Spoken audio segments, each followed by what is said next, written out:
Hello everyone! Welcome again to our English class. And before we start, may good news po ako para sa lahat. Alam niyo na ba ang Proud Pinoy? Kung hindi pa, bisitahin niyo na po ang kanilang page. Lalong-lalo na sa mga estudyante ngayon kasi pasukan na naman ulit. Kasi ang Proud Pinoy po ay maraming English to Tagalog and Tagalog to English translations. At marami pa pong iba. What are you waiting for? Magpapahuli ka pa ba? Visit proudpinoy.ph. Ngayon, ang pag-aaralan naman po natin ay ang English translation of the word paasa. Hindi ikaw ha, alam kong paasa ka. Pero ano nga ba ang ibig sabihin ng paasa?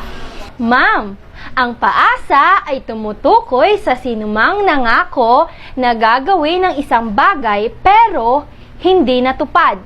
At ang mga taong hindi tumutupad sa kanilang pangako na laging napapako.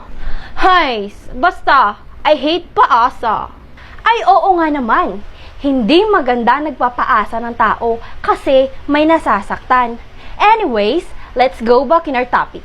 Ano naman ang paasa sa English? Paasa could be translated as false hope. According to EnglishForums.com, false hope is telling someone something that is either a lie or an empty promise. Then, what are the synonyms of false hope? These are the synonyms of false hope: daydream, wishful thinking, airy hope, chimera, fantasy, castle in the air. Ngayon, magbigay ng example sentence using the word paasa.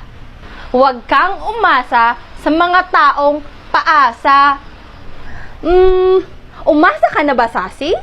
Many times, but I learned, Anong we? Totoo yun, no? Okay, sabi mo eh. Talaga? Okay, then translate that example sentence in English. Don't hope to the person who gives you false hope. Ay, taray.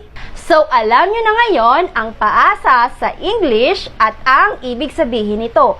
Kaya, wag po kayong magpapaasa ha. And the use of these words depends on the context of the sentence. Therefore, be mindful of what you write and what you say. At kung gusto nyo pa ng maraming English to Tagalog and Tagalog to English translations, visit proudpinoy.ph. Legit mga sis! For sure, marami kayong matututunan. That's all for today. God bless. Class dismissed. Hi guys, this is Karen Love from English Tutor Hub. If you're new to our channel, please do like, share, and subscribe. And don't forget to hit the notification bell for more translations videos.